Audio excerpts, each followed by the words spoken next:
plan for the shower. But I mean, I won't use the shower because of the leeches. I'll just go in the pool like everyone else. It's just this morning I've started thinking, okay, I think I can sort of see my way ahead. Yeah, exactly. Routine, aren't you? Exactly. We've got the fire going, we've been cracking jokes all day, and she's just opened up to us about a condition that she has. It's also an autistic thing. When you're trying to work out what to do, we need... What neurotypicals have is a thing called mirror neurons, so they can see a thing done and know how to do it. And I have to kind of line the mirror neurons up in my head. I'm like, this. Yeah, it doesn't, yes, I mean, it doesn't have to be the same all the time, but I've got to sort of actually work it out. And envisage yourself doing it and stuff. Yeah.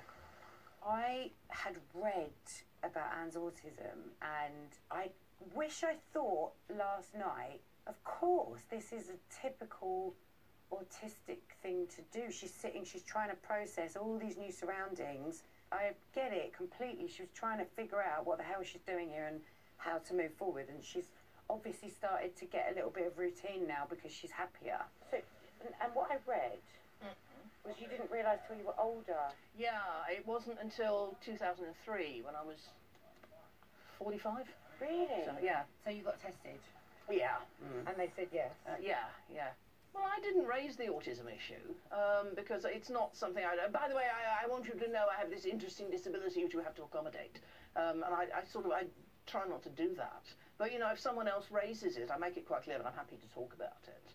I know one of the characteristics is, for a lot of autistic people, is not picking up on social cues. Yeah. You don't seem to have that.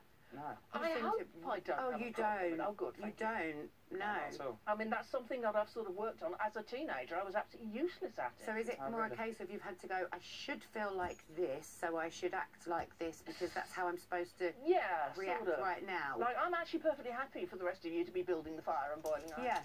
I'm fine, darlings, you know, you get on. But I just sort of think, no, come on, Anne, pull your weight. No, yeah, but we love it.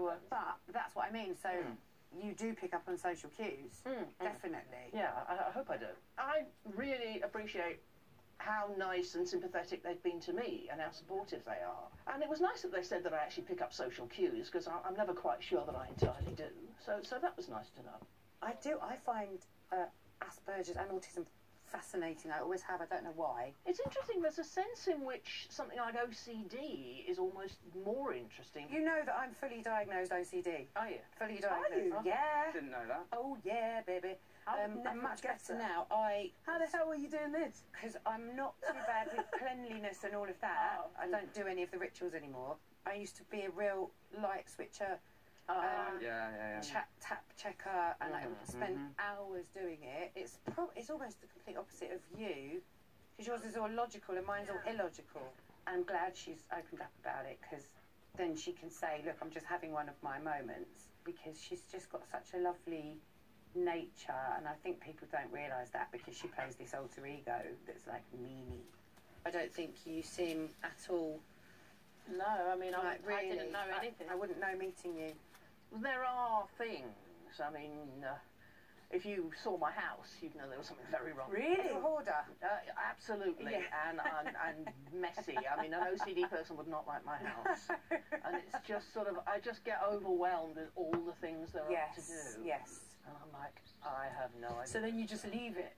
Because you don't even want to touch it. Yeah. You don't want to face it. Yeah. So I think we've made her feel really comfortable that now she's just sharing a bit more. Like every day we're like chipping away at that tough governess exterior, and we're seeing that, you know, inside she is the sweetest, most humble, just lovely, lovely woman inside.